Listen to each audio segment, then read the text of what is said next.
Bonjour à tous, bonjour à toute l'équipe ici. Se lancer dans la voie de l'apprentissage. On est dans la France des idées. Vous écoutez votre instinct, vous avez raison, c'est là que ça va se passer. Deux Fab Labs 5G qui ont été labellisés par l'État.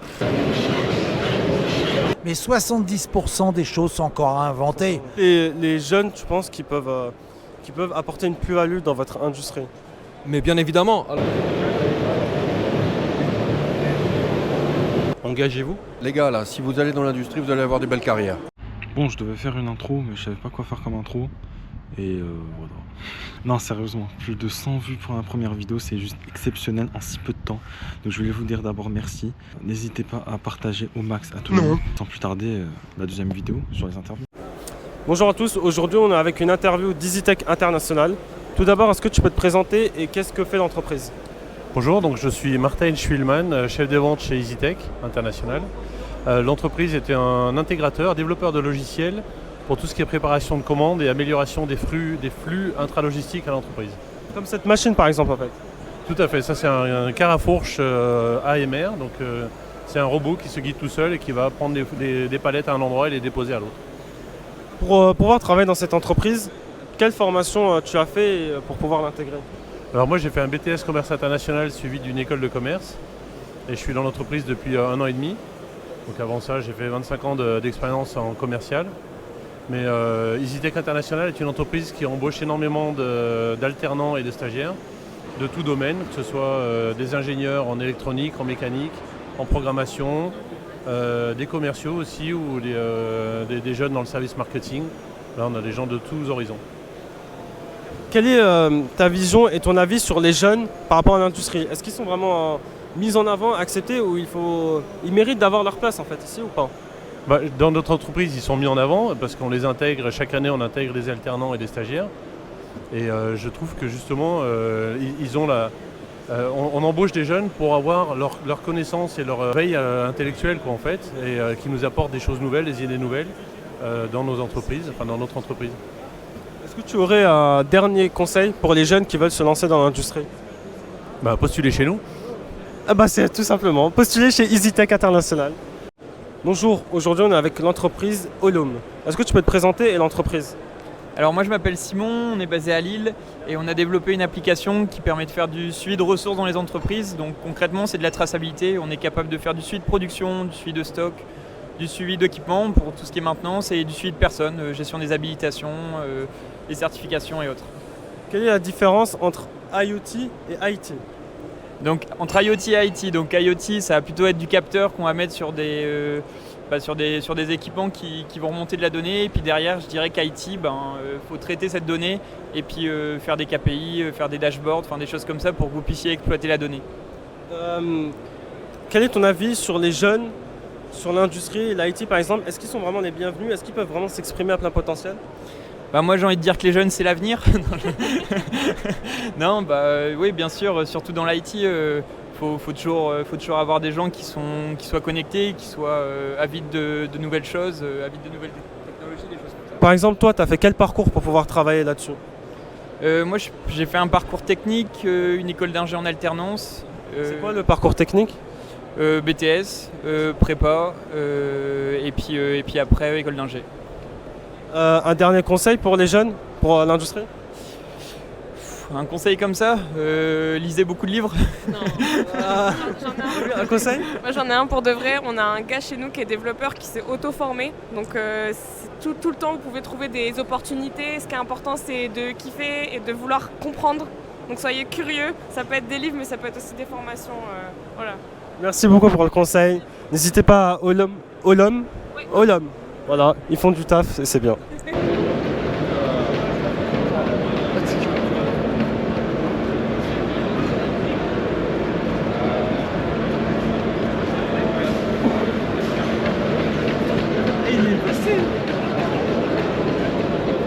Petite précision avant de continuer, donc ici c'est sûrement la personne la plus inspirante que j'ai pu rencontrer au salon. Il est membre de la FFI, Fédération Française des Inventeurs. Et je vous laisse la suite pour l'interview et écoutez-le, des conseils, c'est vraiment des conseils en or. Bonjour à tous, bonjour à toute l'équipe ici, bonjour aussi aux inventeurs, aux innovateurs. Vous savez, on est dans la France des idées. Et la France des idées, c'est très important. On est un peu délaissé parce que, je ne sais pas pourquoi d'ailleurs, malheureusement. Avant, on avait l'Anvar, c'est passé sur les PMI-PME. Avant, on avait l'INPI à Paris, ça a été déménagé. Et donc, cet esprit inventif qu'a la France est laissé un peu à l'abandon. J'ai écrit au président Macron. Pour l'instant, j'attends la réponse. Voilà, à savoir que nous avons 2800 à 3000 inventions qui dorment dans les tiroirs déjà. Toutes prêtes? Déjà prêtes? Oui, oui, tout à fait, qui dorment dans les tiroirs. Bon, vous savez qu'une invention peut créer de 1 à 10 000 emplois. C'est ça qui est incroyable. Donc, c'est une relance économique. Il y a une chose importante, c'est que l'invention, c'est une semence économique. C'est-à-dire une invention peut devenir véritablement, si ça emploie de 1 à 10 000 personnes, ça peut le faire. Hein, mais aussi, ça rend les gens un peu plus riches. Ça redonne vraiment quelque chose qui est important. Pour la France. La France a quand même beaucoup d'idées. La lumière jusqu'à Niepce, en passant par la photographie, le cinéma, Moreno, la carte à puce, entre autres, etc. Et donc, c'est très très important. La France regorge de jeunes, en fait, de jeunes idées. Alors, on va lancer, avec Philippe Couvré-Eiffel, qui va se rapprocher de moi là tout à l'heure, le souffle Eiffel pour la jeunesse. Le souffle Eiffel. Oui, parce que vous avez des idées, c'est extraordinaire, toutes les idées qu'ont les jeunes. Moi, on a fait une boîte à idées pour la jeunesse, et cette boîte à idées, on a déjà eu des jeunes qui ont eu des idées extraordinaires, franchement. Et on va les aider, à côté de cela, nous avons un peu réussi, nous, dans l'invention et l'innovation, donc ce qui permet à nous qui sommes bénévoles et à la retraite, d'aider toute cette jeunesse inventive en France. Les jeunes ont leur place pour l'invention, mais aussi pour l'industrie. Pour l'industrie, alors je dis bien en France ou en Suisse en tout cas, et puis en Europe. Donc effectivement, vous avez cet esprit européen inventif qui est là présent, mais on n'a pas apprécié la force que peut être l'invention, l'innovation.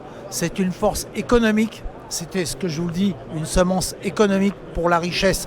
Rendons l'inventeur avec effectivement un promoteur, un investisseur, à ce moment-là, ils deviennent riches ensemble. Oui. Et ils créent de l'emploi.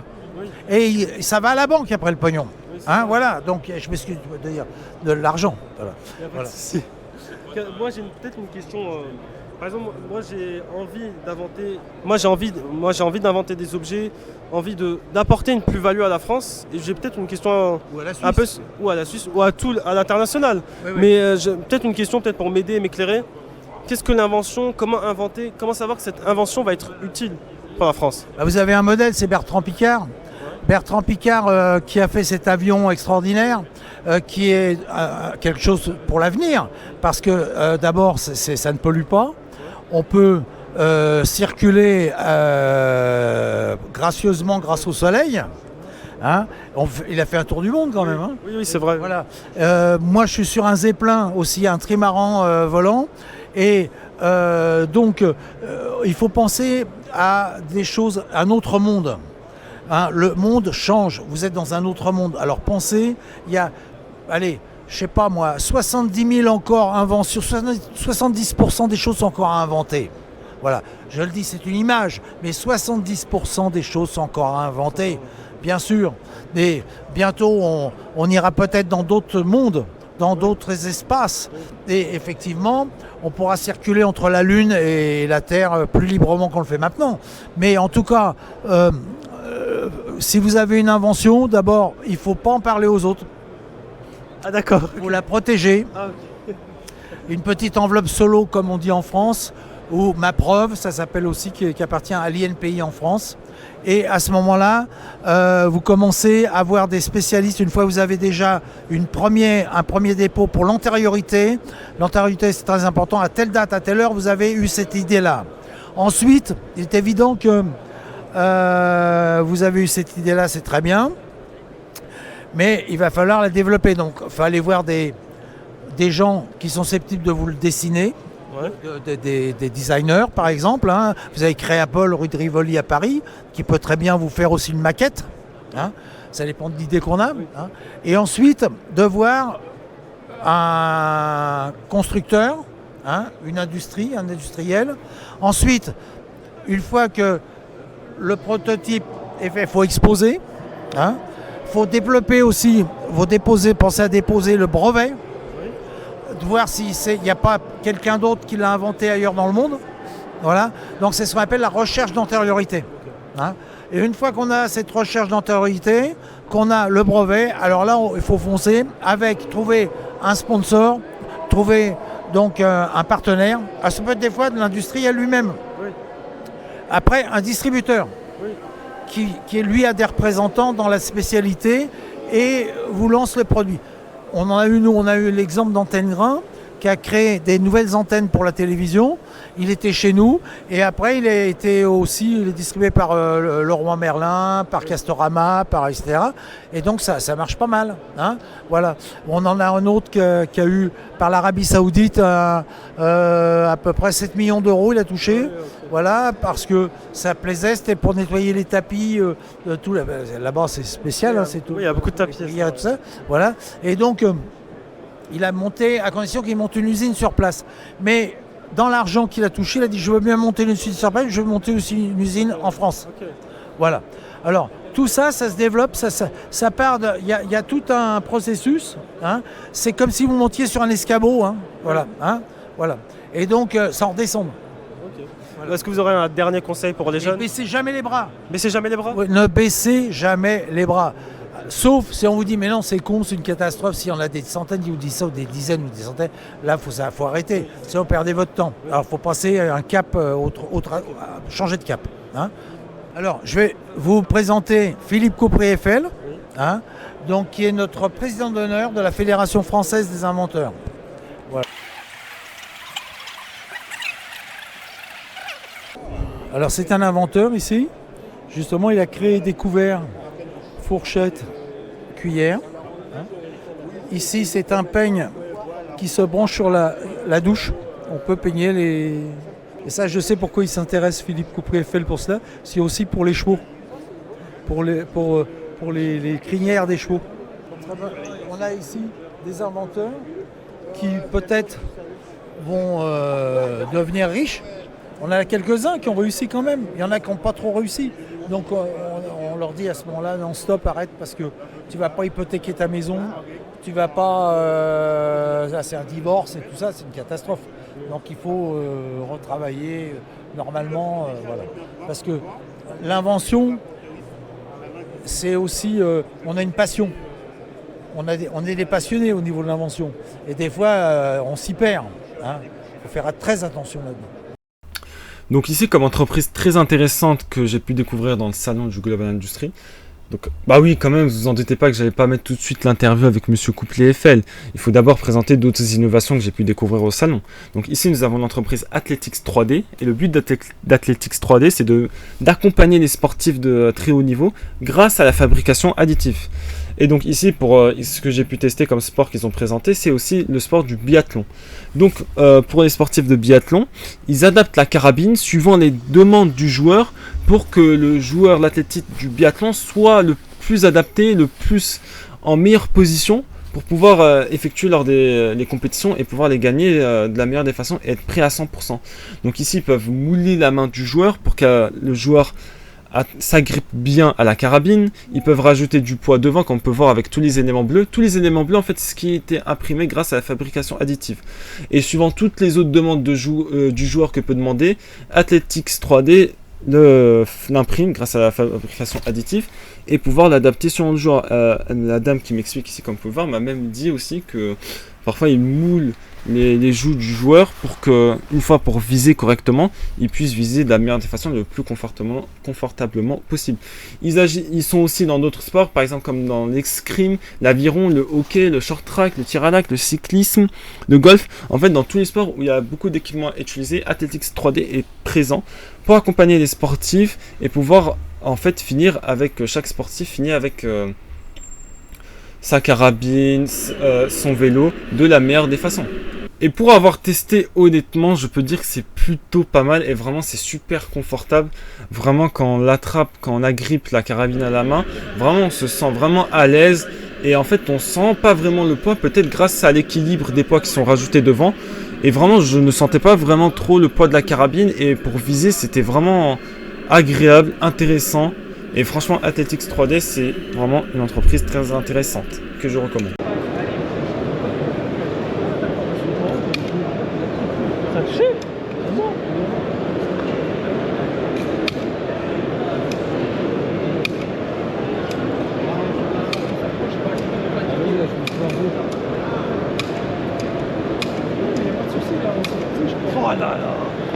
Bonjour monsieur, est-ce que vous pouvez vous présenter? Alors, je suis un des descendants de Gustave Eiffel. Je suis donc son arrière-petit-fils.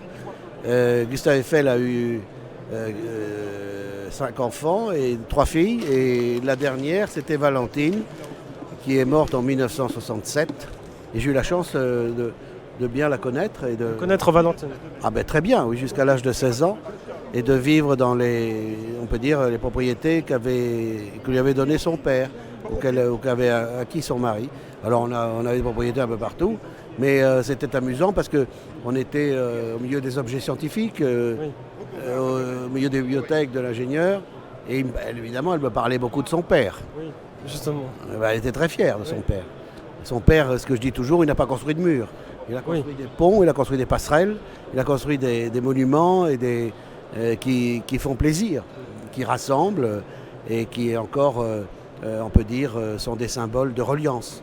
Quelles sont les valeurs, les idées qu'elle vous a transmises Valentine sur Gustave Eiffel et que vous avez appris? Alors j'ai appris surtout qu'il fallait être discret. Être discret? Oui. Elle disait la Tour Eiffel nous fait assez de publicité. Donc la famille, c'est pas nous les ingénieurs, nous on est les descendants. Mais enfin on porte un nom. Je porte un nom qui est quand même connu et qui est reconnu. Et évidemment, notre devoir, c'est de pouvoir transmettre un peu ce qu'on a eu la chance de connaître, enfants, jeunes. Donc c'est pour ça, alors j'ai écrit des livres, j'ai fait des films, je parraine le prix de l'invention, le Grand Prix Eiffel de l'invention. Avec le concours Lépine?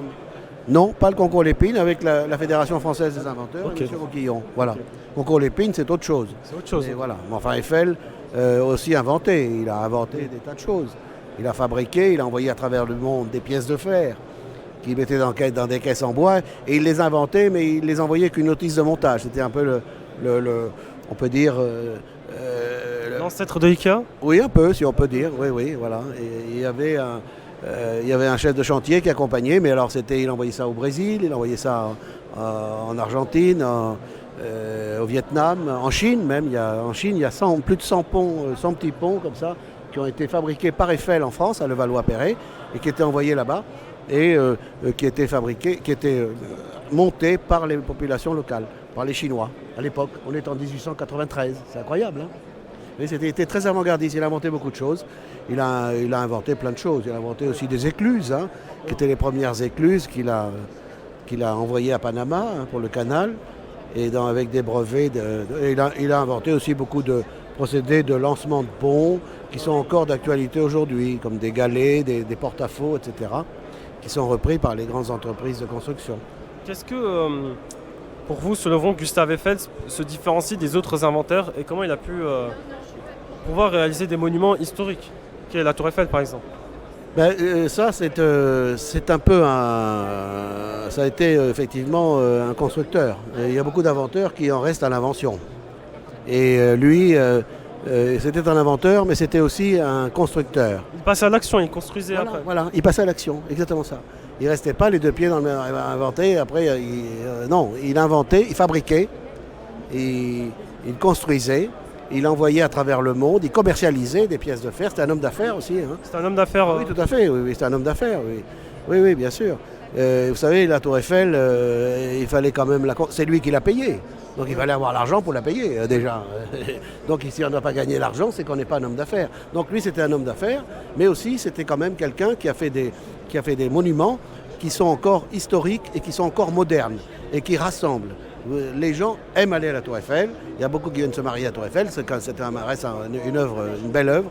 Mais la Statue de la Liberté aussi, la coupole de l'Observatoire de Nice aussi, le pont de Garabi. En Russie aussi, incroyable, c'est lui qui a dessiné les premiers plans du viaduc du pont de la Trinité, qui est le plus grand pont à Saint-Pétersbourg de M. Poutine. Alors là, j'ai vu l'ambassadeur russe il n'y a pas longtemps. Je lui ai dit, écoutez, on a fait des passerelles, ma famille a fait des passerelles. Maintenant, si vous n'allez pas dessus, ça ne sert à rien, les passerelles. Il faut des passerelles, c'est fait pour passer dessus. C'est pas juste fait pour les regarder. Voilà. Alors moi, mon rôle, c'est de raconter quelques bêtises de temps en temps. Enfin, pas des bêtises, mais tout au moins de rappeler que cette œuvre a été une œuvre qui fait plaisir, qui apporte du bonheur et qui est encore présente. Et le nom Eiffel, c'est encore un joli nom, parce qu'il est respecté dans le monde entier. Et à ce titre-là, il faut bien se tenir, quoi. Voilà, c'est tout.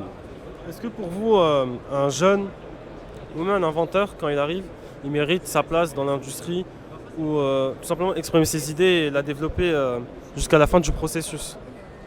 Évidemment, ça c'est difficile à dire. Hein. Vous savez, la vie n'est pas un long fleuve tranquille. Hein. C'est pas facile. Hein. Et alors Gustave Eiffel disait, il faut avoir appris à penser avant d'agir. À penser. Donc apprendre à penser, on commence par là. Penser, et après on fait. Mais encore faut-il qu'on vous laisse la chance de faire. Oui. Et voilà, tout ça, c'est pas simple. Il faut être déterminé, il faut prendre son temps. Lui, il a pris son temps aussi pour arriver. Il a démarré de rien, hein, il n'avait pas d'argent au départ. Et sa mère l'a aidé, certes, à faire ce qu'il voulait faire. Puis il y a eu des hasards aussi. Il y a eu cette exposition universelle de 1889 qui fait que on peut dire qu'il est arrivé au bon moment pour construire une tour Eiffel qui porte son nom parce que c'est lui qui l'a quand même financé et c'est lui qui l'a construit, il a osé la construire. Après, comme vous dites, vous posez une question qui est un peu difficile à répondre. Oui, mais c'est une question de vie après. Hein. Il faut s'accrocher, il faut... Est-ce que vous aurez un conseil pour les jeunes il faut persévérer. Persévérer, continuer. Persévérer, agir, mais rester tranquille. Plus on prend son temps, plus les choses se passent en général. Plus les choses se passent vite. Mais si on s'énerve trop, ça se passe moins bien. C'est ce que je dirais, moi. Lui, il a pris beaucoup de temps avant d'arriver à Tour Eiffel. Il a fait une carrière de 30 Combien de temps il a commencé à l'âge de 25 ans. Et la Tour Eiffel, il l'a construit presque à 60 ans. Donc, vous voyez. Ah oui, ok. C'est beaucoup de. Ça n'a pas été fait du jour au lendemain. Il a d'abord créé des réseaux, des amis qui l'ont aidé, des gens influents, d'autres moins influents, comme sa famille, mais qui lui donnaient des bons conseils. Bon, enfin bref, quoi. Il était très famille. Il faut rester famille, je crois. Ça, c'est le plus important. C'est très proche de sa famille. Et puis écouter, souvent, savoir écouter les choses qui sont pas toujours agréables à entendre. Mais lui n'écoutait pas beaucoup. Ah, il prenait des décisions. Il était assez tranchant quand même. C'était un peu le chef de famille. Dans la famille, il n'était pas contesté, quoi. Voilà. Est-ce qu'il, pour pouvoir financer sa Tour Eiffel, est-ce qu'il avait un travail à côté ou c'était dans le même domaine? Alors, Gustave Eiffel a été un constructeur depuis l'âge de 25 ans. Il a constitué une société en 1864 à Levallois-Perret. Cette société, c'était comme une grande quincaillerie.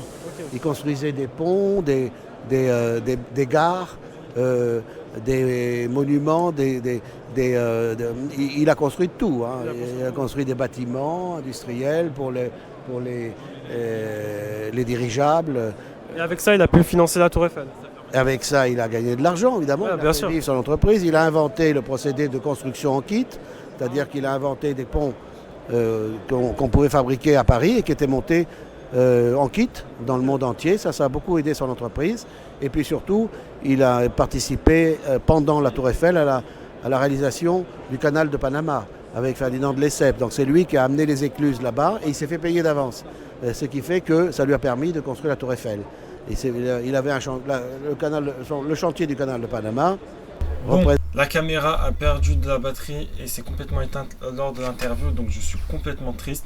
Mais si vous voulez une interview beaucoup plus longue et détaillée avec Monsieur Eiffel, n'hésitez pas à le dire en commentaire. Bonjour, je m'appelle Thomas Platz et je suis actuellement alternant chez Schneider Electric. Qu'est-ce que tu fais spécialement à Schneider Electric?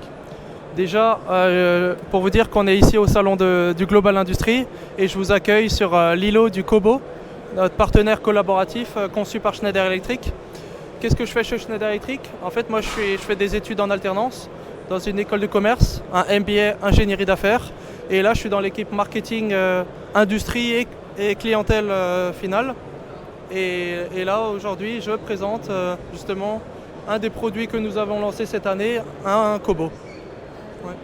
Pour pouvoir arriver jusqu'à là, quel était ton parcours et est-ce que tu as aussi une formation technique à côté pour pouvoir être...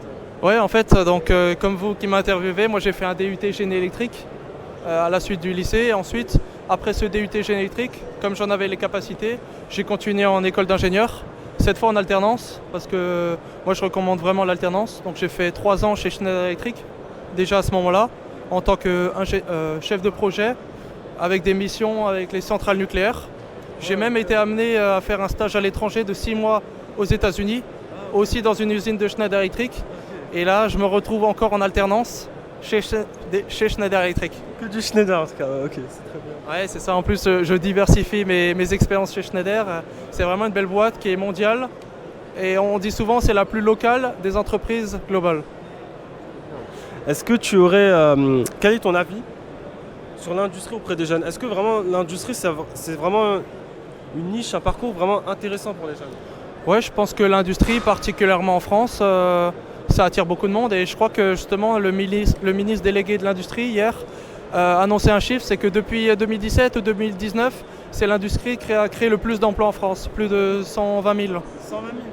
Donc, et même encore mes collègues qui sont sur le stand principal de Schneider Electric me disent qu'il y a plein de gens qui viennent et qui disent qu'ils veulent créer des industries. Donc forcément, ils ont besoin de jeunes qui sont qualifiés, avec des DUT, avec des licences, ou des ingénieurs de formation. Est-ce que tu, pour finir, as un conseil pour les jeunes? Moi, mon conseil pour les jeunes, c'est de se former. Et la formation en alternance, ça résout, ça apporte beaucoup à l'étudiant comme à l'entreprise. En plus, il y a beaucoup d'avantages. Je pense qu'il faut faire le pour et le contre, mais moi, je recommande vivement. Merci beaucoup pour l'interview. Merci beaucoup.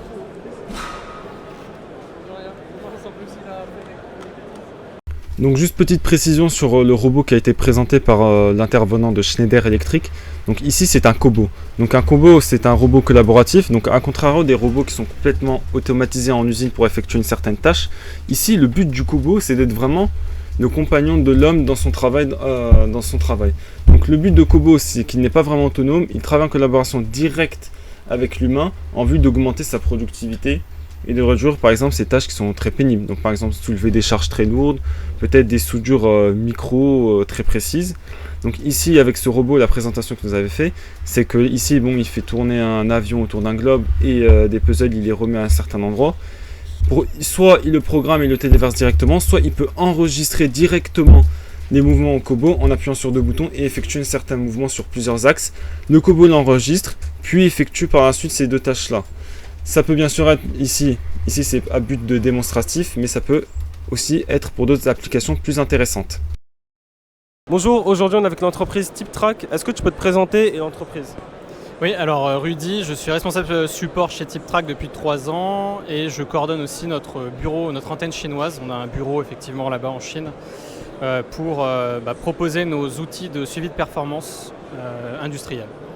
C'est quoi en gros la semi-performance? Qu'est-ce que vous faites spécialement en fait? Alors on suit différentes choses, mais surtout la performance machine avec notre produit phare PerfTrack qui permet en fait, grâce au module d'acquisition de données, de pouvoir en fait suivre une cadence de fonctionnement machine ou des temps de fonctionnement et grâce à notre plateforme enrichie avec la création de la configuration d'arbres de perte. On a une partie qui va automatiser leur montée d'informations qui est liée à une cause de perte sous-jacente et une autre partie qui sera propre au renseignement manuel lorsqu'on va dépasser en fait un certain seuil de criticité dans une perte en fait qui aura duré une certaine durée, qui aura été suffisamment longue, suffisamment impactante. On pourra solliciter les opérateurs pour qu'ils puissent informer des causes contextuelles d'arrêt. Et donc notre outil sert en fait à identifier les causes sous-jacentes de perte de performance et tenter donc du coup de proposer des plans pour pouvoir les corriger, quoi. Pour travailler dans ce domaine, quelle formation tu as réalisée? Alors, à la base, j'étais pas dans la formation tech en soi. Moi, j'étais formation économique, donc j'ai une maîtrise en économie. J'ai en parallèle pu suivre des cours de chinois, et c'est ce qui m'a ouvert les portes de TipTrack, parce que TipTrack, justement, comme j'en ai parlé en introduction, on est une start-up française, mais qui a vocation à s'implanter à l'international, et on vise notamment le marché chinois, et on m'a recruté pour coordonner parallèlement l'équipe chinoise en plus des actions support. Voilà. Quelle est ta vision sur les jeunes pour l'industrie et quel est ton conseil pour ces jeunes-là ? Alors ma vision des jeunes dans l'industrie, j'ai pas de vision particulière pour être tout à fait honnête. Moi je suis très focus sur notre outil, donc j'ai pas envie de rentrer dans une sorte de baratin. Oui. Je pense qu'en fait l'industrie c'est un secteur qui peut s'ouvrir à tout type de formation, tout type de compétences. J'en suis la preuve, parce que j'ai pas forcément été, je suis pas automaticien, je suis pas maintenancier, j'ai pas non plus suivi d'études spécifiques dans un domaine d'activité spécifique qui est lié à l'industrie. Par contre, dans le monde de la tech et des startups, on a peut-être un rôle aussi à jouer, nous les jeunes, je suis un petit peu plus vieux maintenant, mais disons que j'étais assez novice pour le poste. Et pour autant, l'industrie propose tout un tas de métiers sous-jacents qui peut intégrer à la fois les langues, les sciences, le management et puis la partie plus tech, plus opérationnelle. Comme start-up très intéressante aussi que j'ai pu rencontrer, donc c'est la start-up Smart Building. Donc qu'est-ce qu'ils font ? Donc c'est des intégrateurs techniques qui agissent dans différents domaines, de bâtiments en industrie, les villes, mais aussi chez nous. Donc qu'est-ce qu'ils font ? Donc ils améliorent nos performances énergétiques, écologiques, économiques pour un meilleur confort, pour qu'on tout simplement soit tranquillement chez nous et qu'on n'ait pas à réguler, augmenter trop la température. Donc grâce à l'IoT, ils collectent des données et avec ces données-là, on peut les observer et donc mettre à une température optimale pour notre corps. Donc par exemple en industrie, on peut voir cette personne grâce à la réalité virtuelle. Il peut voir les données de son industrie et pouvoir voir les données qu'elle améliore. Et donc grâce à l'amélioration énergétique, l'industrie pourra payer moins et en plus être dans un meilleur confort. Voilà, on arrive déjà à la fin de la vidéo. J'espère que les interventions vous ont donné des idées et une meilleure vision sur l'industrie. N'hésitez pas à partager au maximum à tout le monde pour qu'ils découvrent eux aussi l'industrie. C'est le but ici. Ça fait beaucoup là, non ? Donc j'espère que vous allez suivre le mouvement et je vous dis à très bientôt pour d'autres vidéos.